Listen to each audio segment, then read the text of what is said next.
Mayor Pete Buttigieg of South Bend, Indiana, is the first openly gay candidate to run for president. It's one of a few ways he would make history if elected. We talked about whether the country is ready for it. Like it or not, before we go, your campaign is certainly groundbreaking. You are the first openly gay candidate running for president. I know that's not the reason you're running, and I don't believe so anyway. And it shouldn't be the basis of whether people vote for you.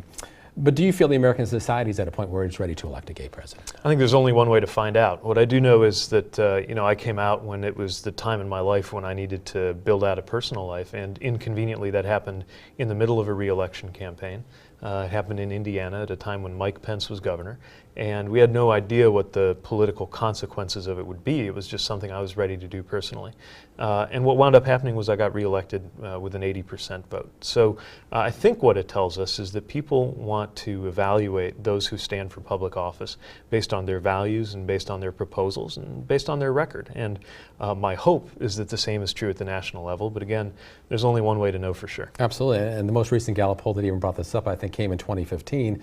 And they found an overwhelmingly majority of Democrats and Republicans said they weren't ready to do it. That's 2015, 4 years has changed. But how much do you think has changed since then? As you're trying to find this out. At the beginning of this decade, I believed that it was a choice. You could either be out or you could hold public office in Indiana, but you could not do both.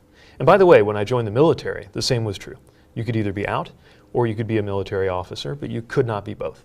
And in just a few short years, that has changed completely. So I'm under no illusion that the struggle for equality is complete, especially when we don't even have a federal equality act that says you can't be fired for who you love.